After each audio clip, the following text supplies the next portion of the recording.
The Saxons stand against the Norse threat. The frozen air crackled with tension as the Saxon warriors stood their ground, shields locked, watching the approaching Norse warships slice through the morning mist. But it wasn't the dragon-headed longships that made their blood run cold. It was the sounds carrying across the water. Above the rhythmic splash of oars came something inhuman. Deep, guttural growls and the clash of weapons against shields, building to a feral crescendo. The Saxons had heard the stories, but few had lived to confirm them. These were the Berserkers, Odin's chosen warriors, men who transformed into something beyond human understanding. They fought with the strength of bears, felt no pain from blade or arrow, and were said to enter a state of transcendent fury that modern science is only now beginning to comprehend. These warriors, wearing nothing but bear pelts and carrying weapons that seemed too heavy for mortal men, would spark centuries of debate among historians, scientists, and military psychologists.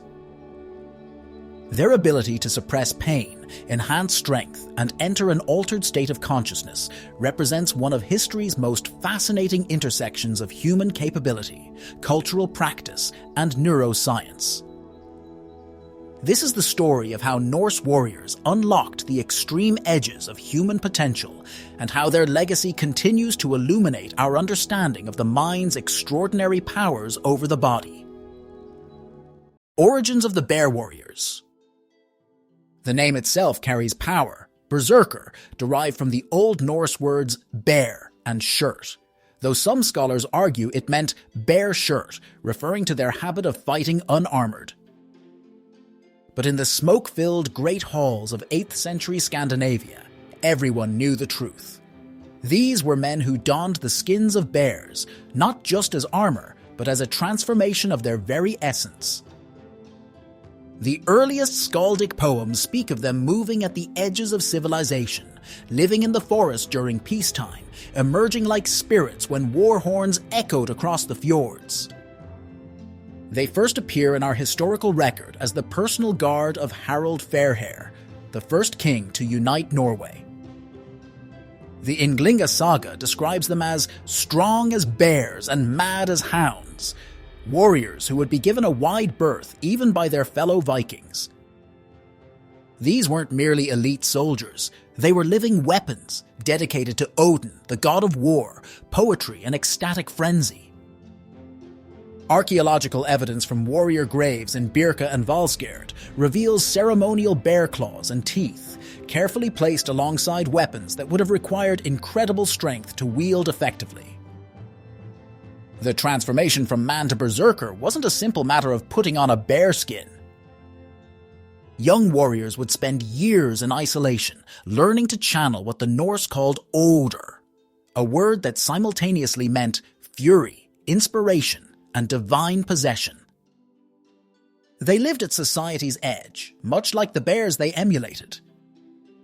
Recent discoveries of remote caves in Norway have revealed evidence of ritualistic preparations, burned herbs known for their psychoactive properties, carefully arranged bear bones, and runic inscriptions invoking Odin's power.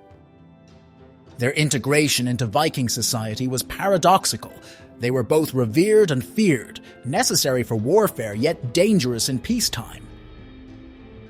The Gragas, Iceland's medieval law code, specifically addresses berserkers, making it illegal for them to enter public gatherings during their battle fury. This wasn't mere superstition. Multiple sagas record incidents where berserkers, unable to control their transformed state, caused havoc in mead halls and at public assemblies. They were living embodiments of the thin line between civilization and primal nature that so fascinated Norse culture.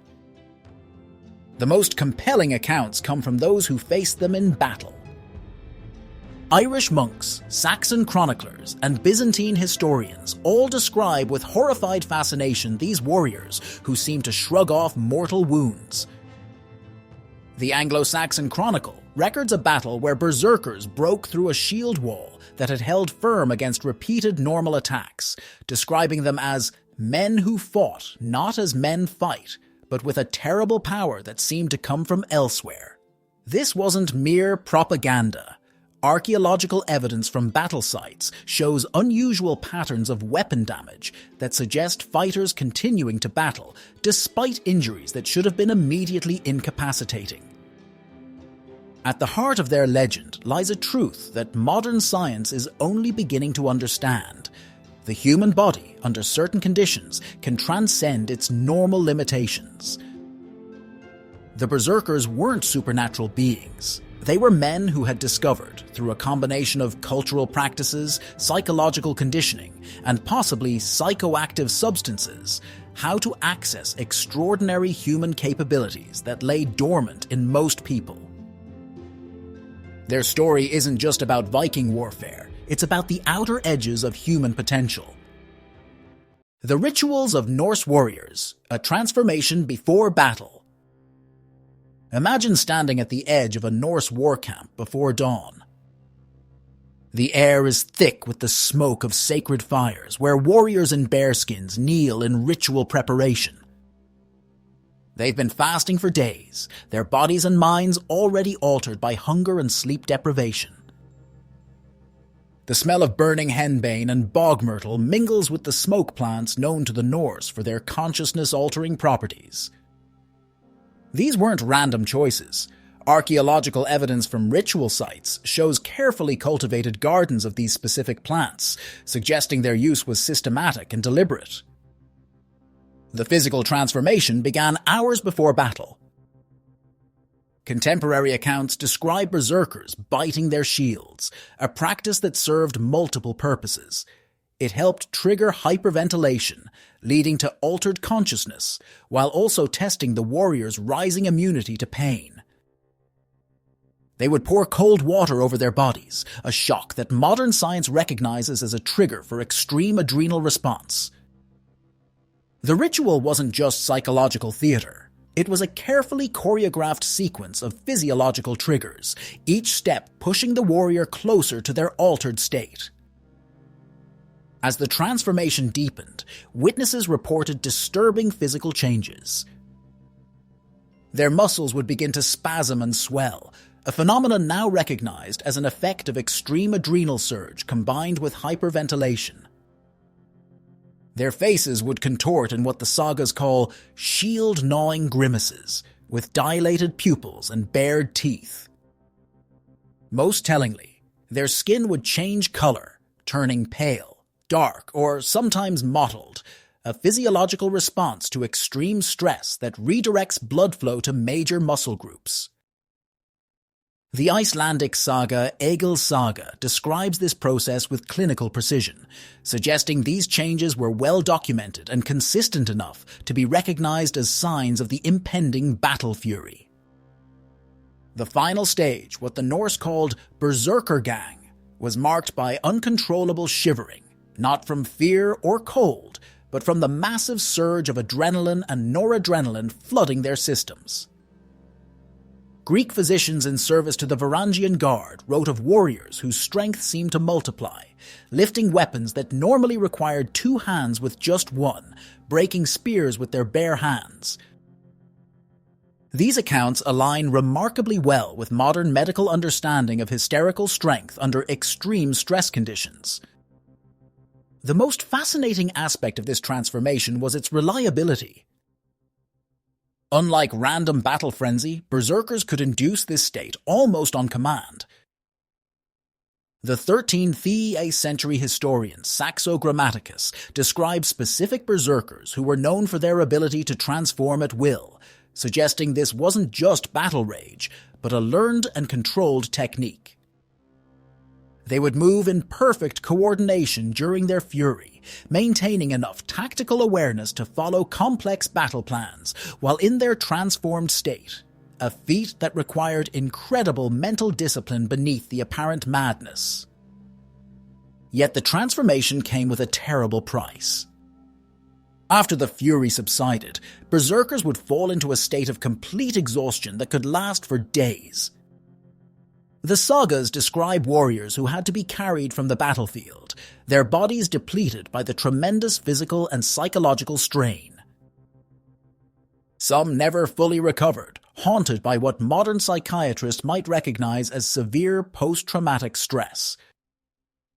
The Norse were well aware of these dangers.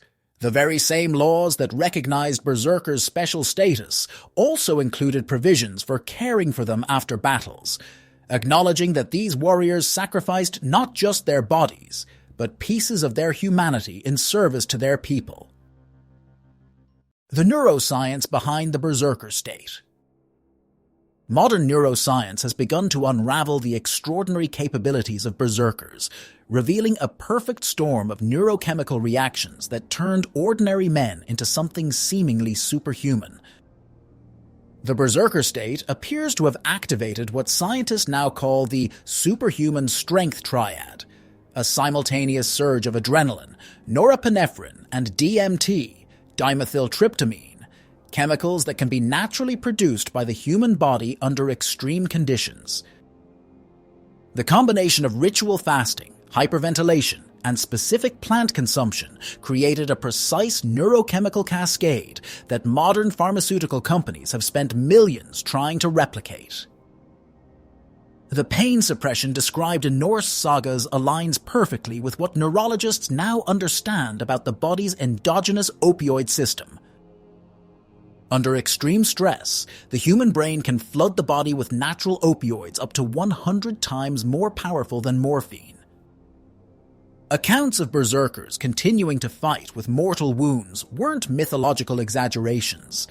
They were descriptions of humans accessing an extreme survival mechanism that modern medicine has only recently documented. Combat medics in modern wars have recorded similar cases of soldiers continuing to fight despite injuries that should have rendered them unconscious. Brain imaging studies of individuals in states similar to the berserker fury, including cases of extreme athletic performance and battlefield hysteria, reveal a fascinating pattern.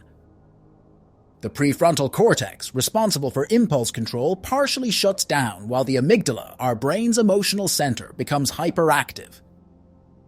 Simultaneously, the periaqueductal gray, a region that controls pain suppression, lights up like a Christmas tree. This exact combination of neural activity matches descriptions in the sagas of warriors who maintained complex fighting skills while experiencing no pain and feeling no fear. The role of specific plants in inducing the berserker state has found scientific validation. The bog myrtle, commonly found in Norse ritual sites, contains compounds that act as MAO inhibitors, substances that prevent the breakdown of naturally occurring DMT in the body. When combined with the effects of sleep deprivation and hyperventilation, these compounds could create altered states remarkably similar to those described in historical accounts. Recent studies of traditional warrior cultures in other parts of the world have found similar combinations of botanical and physical techniques for inducing controlled dissociative states. Most intriguing to modern researchers is the berserker's ability to enter these extreme states voluntarily.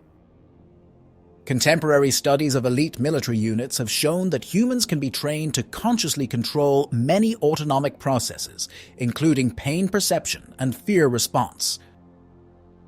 The techniques used by berserkers, rhythmic movements, specific breathing patterns, and ritual preparations mirror methods now used by modern special forces to induce controlled combat stress states.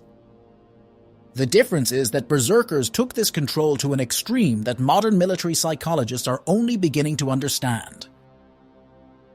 The temperature regulation abilities described in Norse accounts, berserkers fighting naked in freezing conditions, align with recent research into human cold adaptation.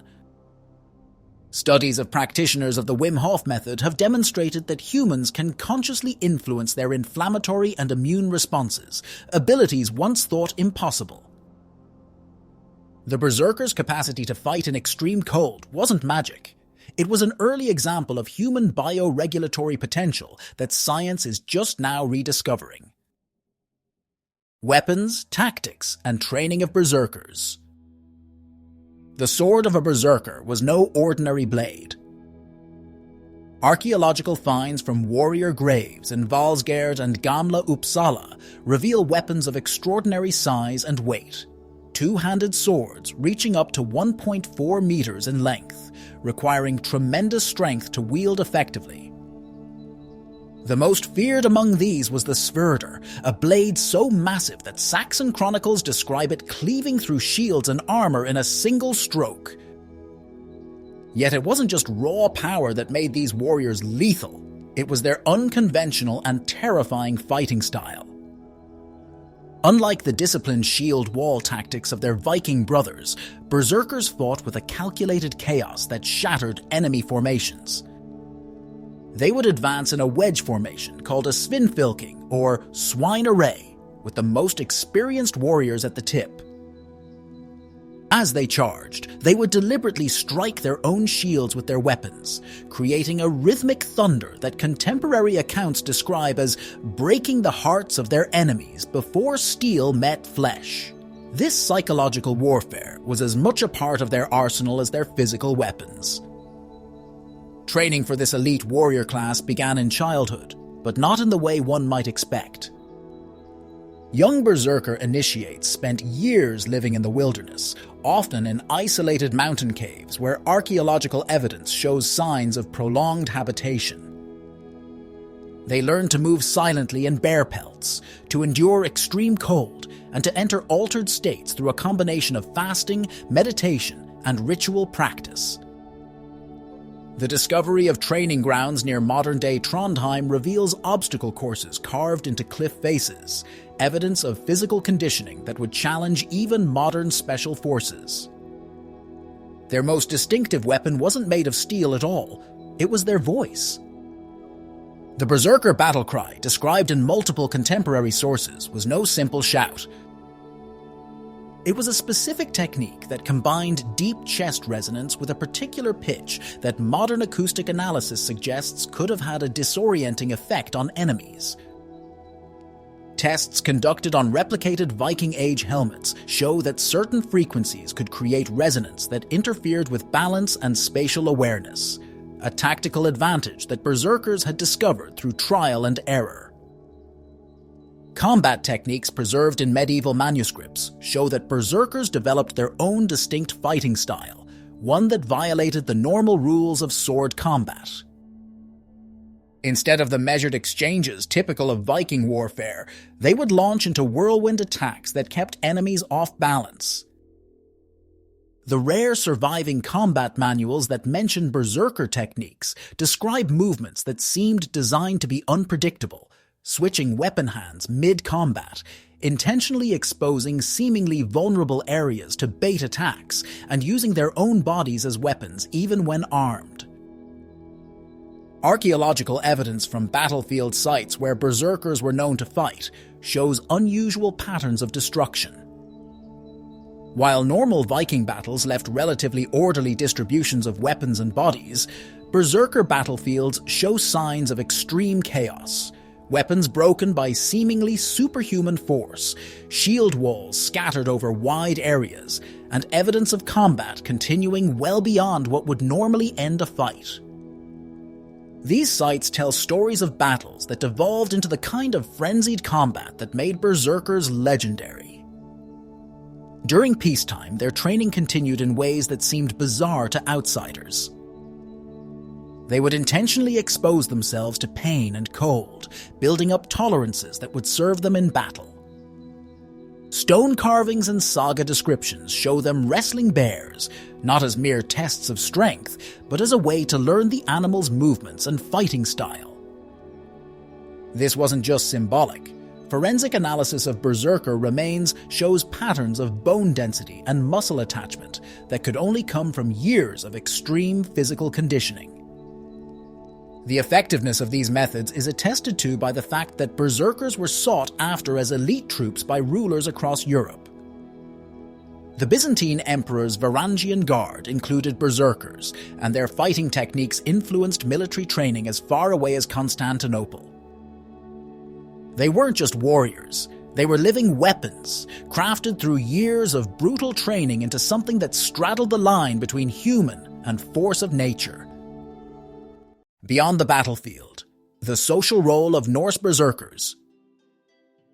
What happened when Odin's elite warriors returned home?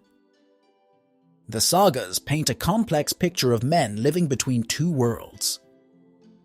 In the great halls of Norse chieftains, Berserkers occupied a unique social position, honored guests who were never fully trusted. They sat at the high table, but archaeological evidence from feast halls shows they were often given separate drinking vessels marked with distinctive bear motifs. These weren't mere decorations. They were warnings to servers not to let these warriors drink too much, as alcohol could trigger their battle fury even in peacetime. Marriage records preserved in Icelandic genealogies reveal a fascinating pattern. Berserkers often married into powerful families, but their marriages were carefully arranged to include specific legal protections for their wives. These contracts, some of which survive in medieval manuscripts, included unique clauses about periods of separation during the warrior's training and specific provisions for what would happen if the husband entered a fury state while at home. Some contracts even required the presence of a handler, often a fellow berserker who had retired from active fighting, to live nearby and intervene if necessary.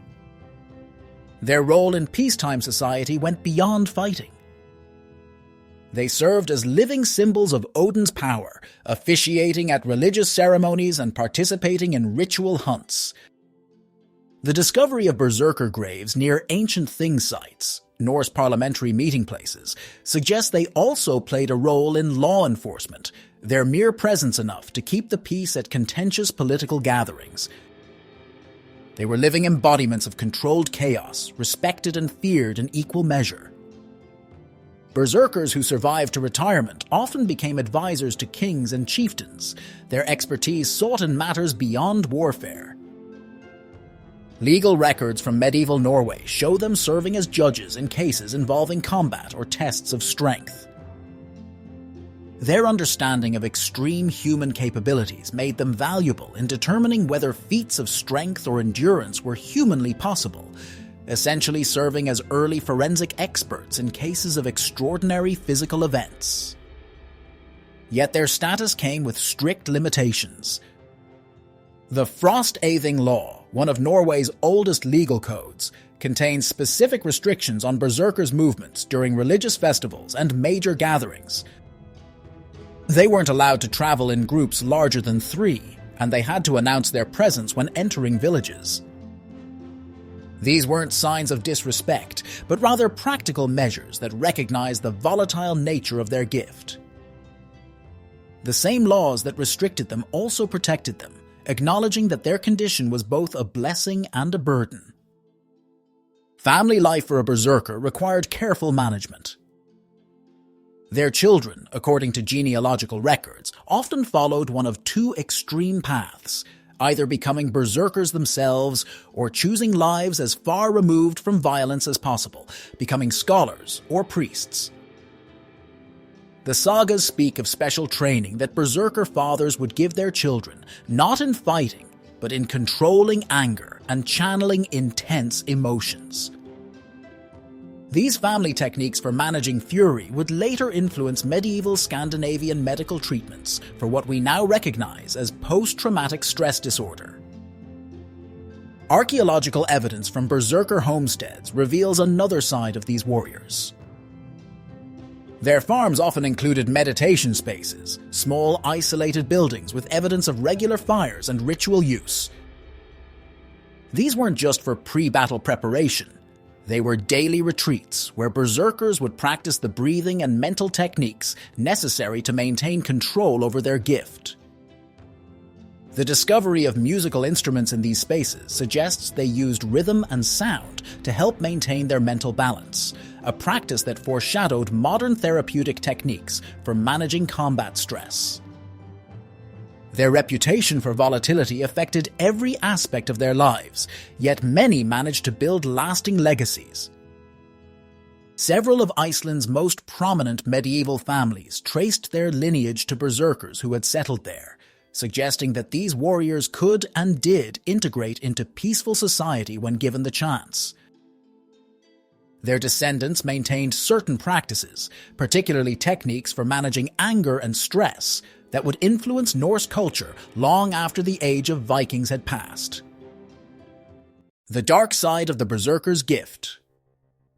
Not every warrior who walked the path of the Berserker lived to become a respected elder.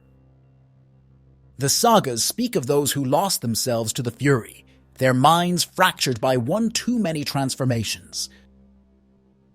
The Eyrbyggja saga tells of Hali and Leiknir, two berserkers who could no longer distinguish between friend and foe, their gift becoming a curse that ultimately led to their deaths at the hands of their own people.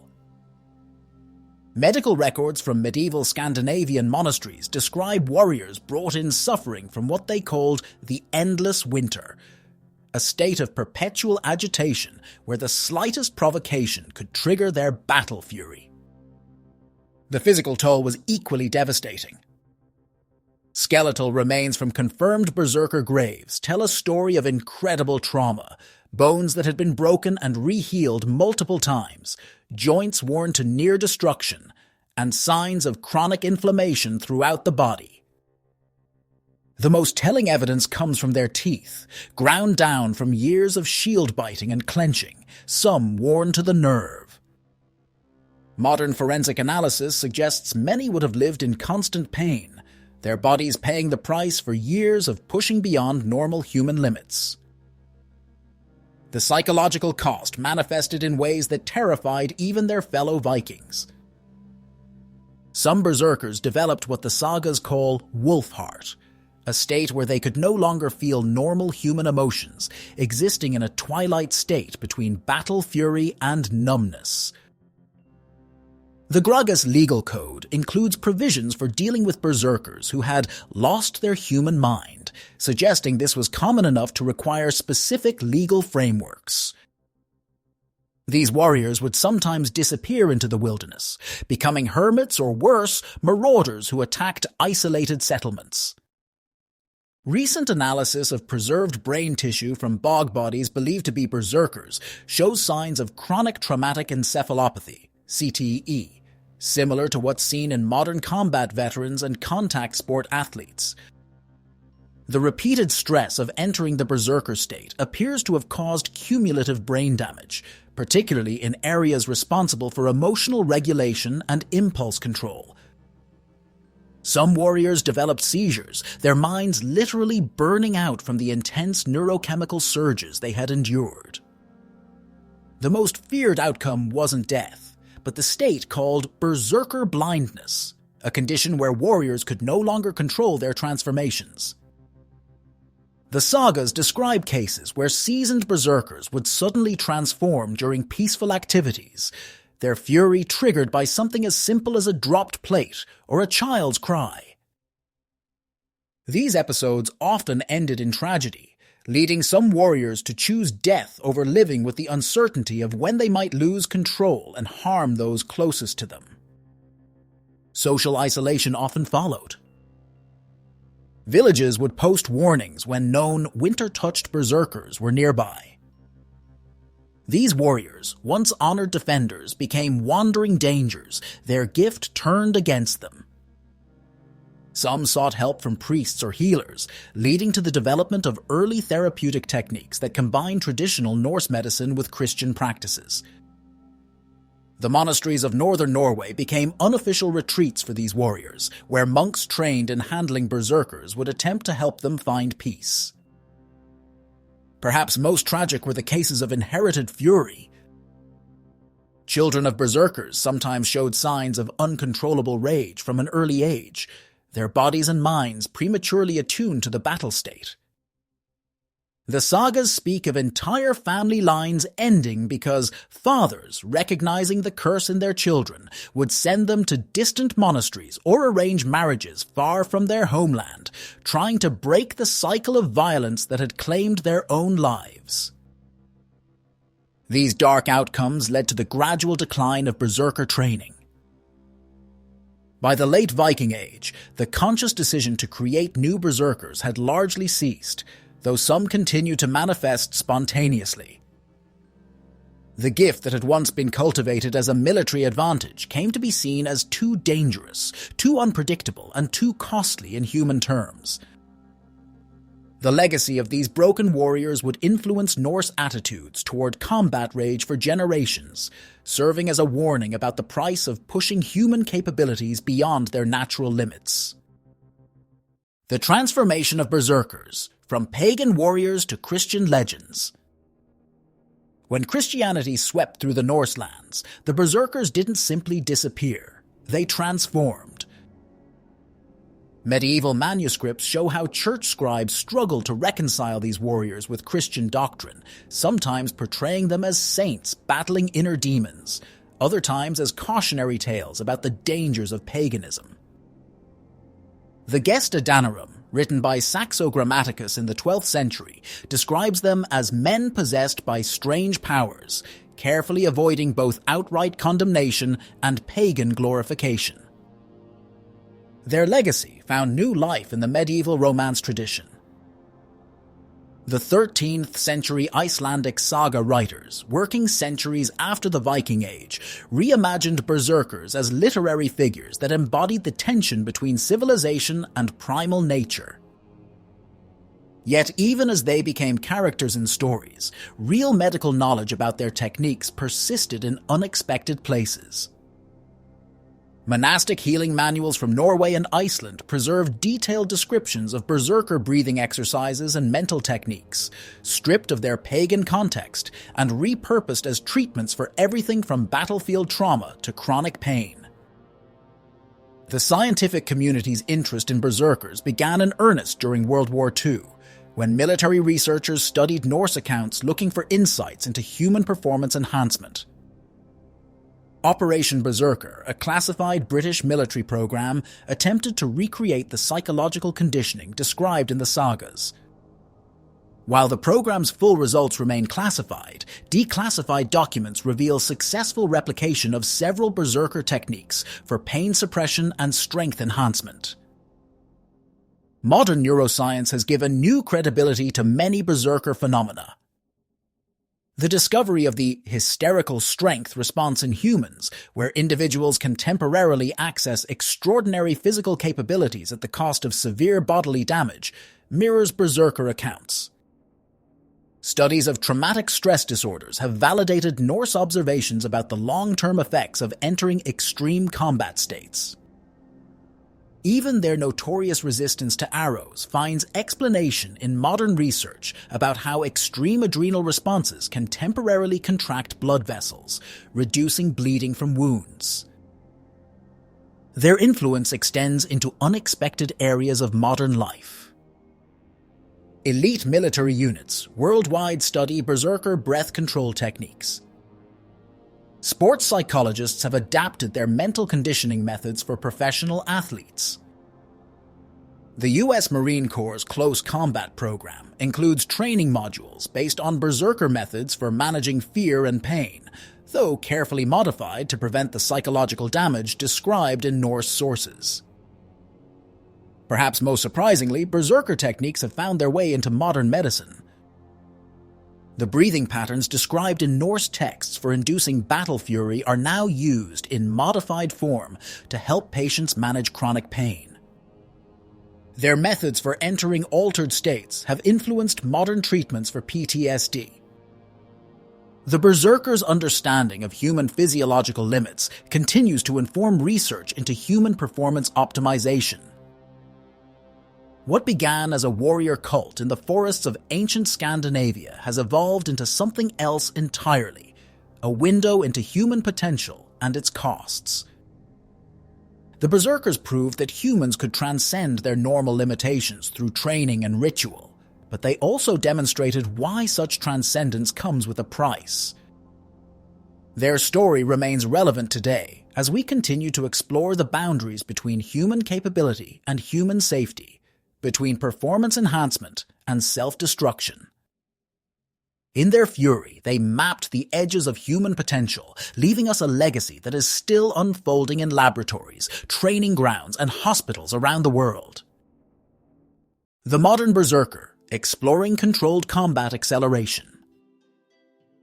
In the sterile confines of the US military's Advanced Combat Performance Lab, sensors track a soldier's vital signs as he demonstrates what the military terms controlled combat acceleration, a technique that bears striking resemblance to ancient berserker methods.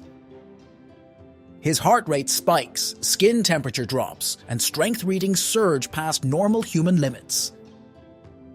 Unlike his Viking predecessors, he wears no bearskin, but the principles at work are eerily similar.